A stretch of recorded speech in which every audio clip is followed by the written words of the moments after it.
What are some historical lies that people generally believe? My favorite lie is ultra. It's not really just one lie. It's a campaign of lies, probably more widespread and deep-rooted than any in history, all leading to one colossal lie, hiding the fact that the Allies broke the Enigma cipher. And, later, the Japanese Purple cipher, and the German Lorentz cipher, and the Italian C38 cipher. Basically, the Allies had blown every code the Axis used out of the water, thanks to the work of the Polish Cipher Bureau, and the Bletchley Park mathematicians including Alan Turing, and the American Signal Intelligence Service. The collective intelligence from all these broken codes was called Ultra. But what do you do when your code gets broken? You make a new, harder one. The Allies couldn't let that happen, they couldn't let the Axis know that their codes were broken. So how do you use data from a broken code without revealing that the code is broken? You lie. If they wanted to take out an Axis supply ship after finding it through Ultra, they didn't just do that. They had a spy plane fly over where they knew the ship would be, then they sunk it. So the crew are all like, oh crap, we got spotted. They also had to hide the broken codes from their own soldiers, lest they be revealed under careless talk. So they sent out other spy planes knowing nothing would be found, so crews wouldn't wonder how mission found an enemy every time. They would never attack until they had a cover story. Men undoubtedly died, by attacks the government knew were coming, because they would not compromise Ultra. One of the few times they were forced to sink ships immediately, they covered it by sending a message in a code they knew the Germans had broken, to a spy in Naples, congratulating him of his success. The spy didn't exist, but the Germans intercepted the message and assumed everything was still good with Enigma. The best part is, they didn't even reveal Ultra after the war. They saw to it that the Enigma machines were sold to potential enemies in the Third World, who continued to use the broken codes for years. Ultra wasn't revealed in its full extent until 1974, 29 years after the war. Never has a secret of such massive importance been so well kept for so long. The men who died to not compromise Ultra prevented even more deaths. Real-life trolley problem. Many men were sent to their almost certain deaths having known what the Axis were planning before the attacks. However, from even just a quick scout online, the consensus seems to be that the war was shortened by 2 to 3 years and saved 14 to 28 million lives due to Ultra.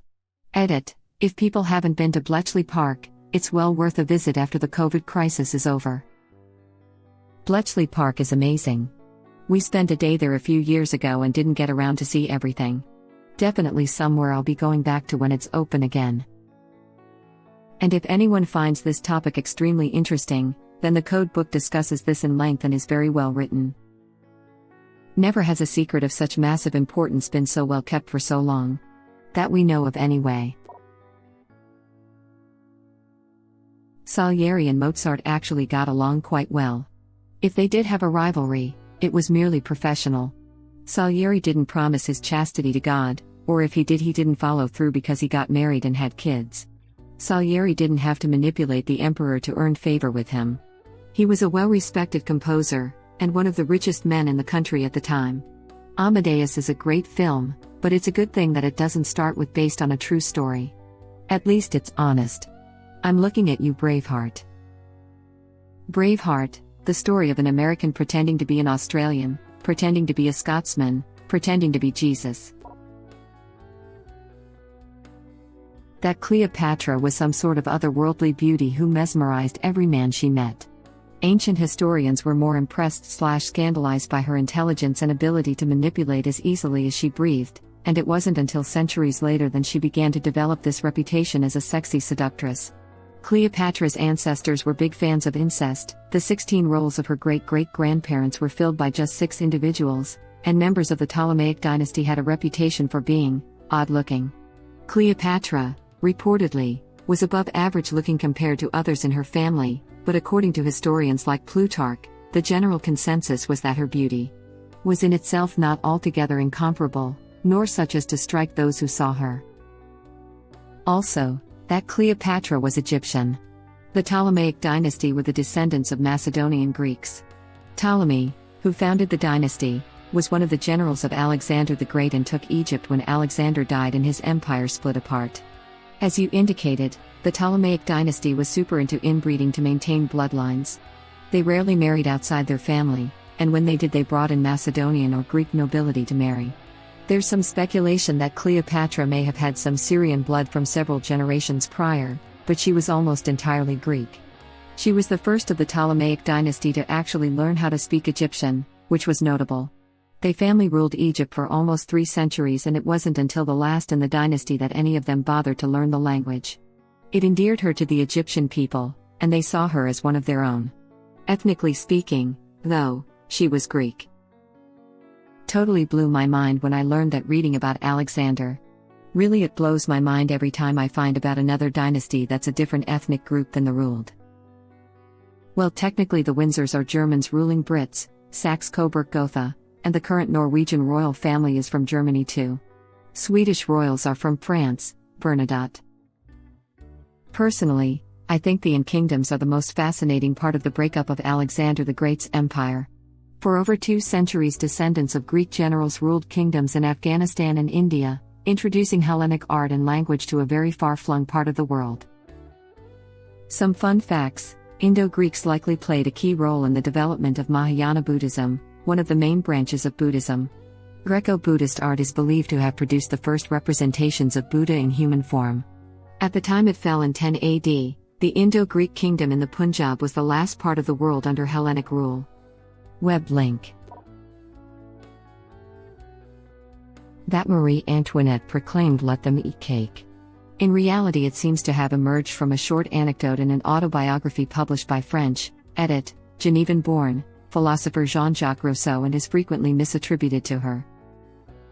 Not just this, but there was a massive propaganda effort to make her disreputable in France. She was a young girl when she was shipped there to be married and was close with her maids.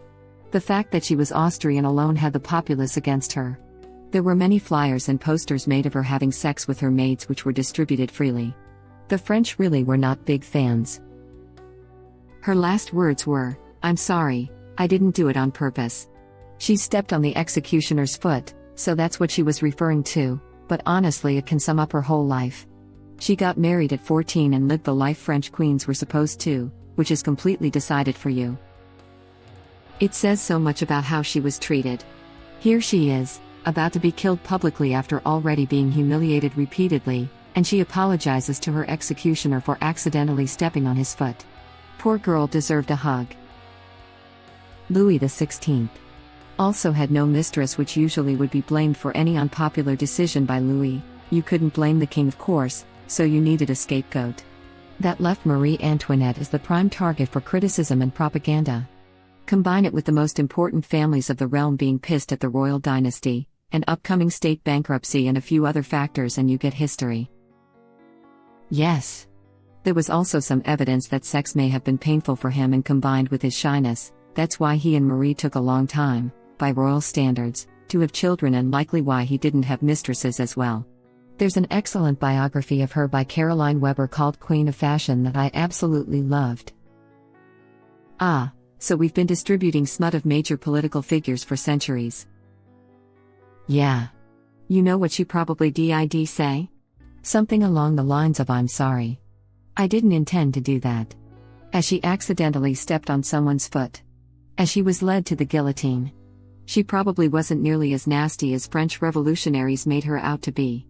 She may have just been a stupid rich kid out of her element, who didn't know how to deal with the rampant wealth inequality alongside her husband, and paid the ultimate price for her ancestors-in-law's mistakes.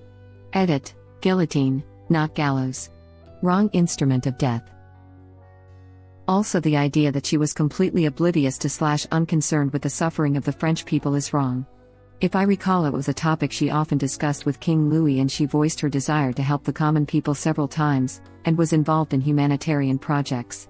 She was very much sheltered and likely didn't have a good grasp of how to actually fix things, not that that was really her role anyway, but she wasn't some complete airhead or villain.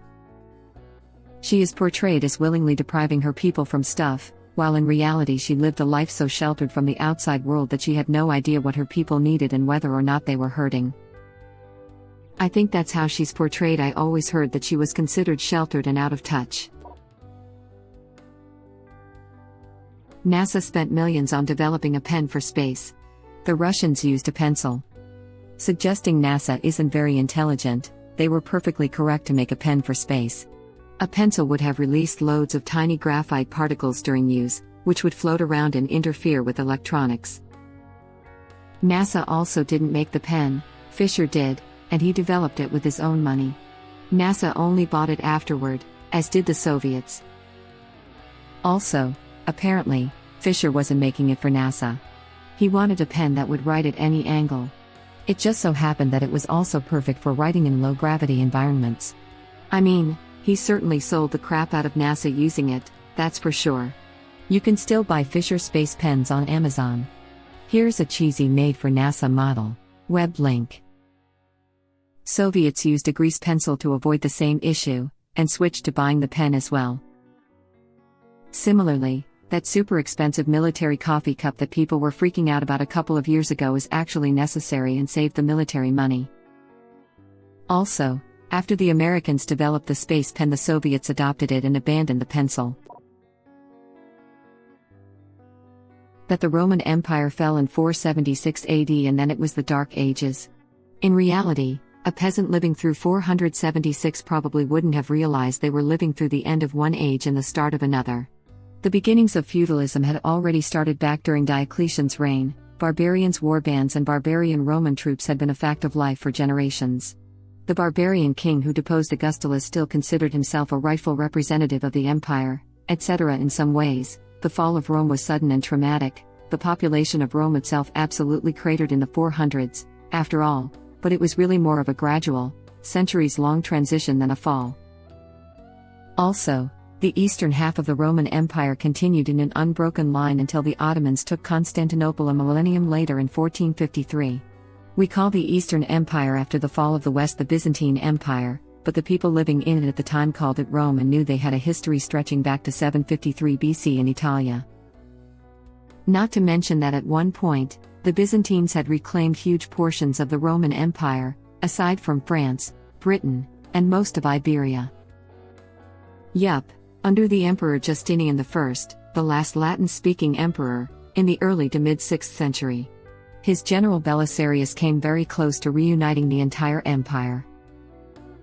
This actually cost them in the long run, as I understand it. Justinian spent so much of Rome's resources trying to reclaim the empire, it was still ill-prepared for the imminent wars with Persia and then the Islamic expansion to follow soon after.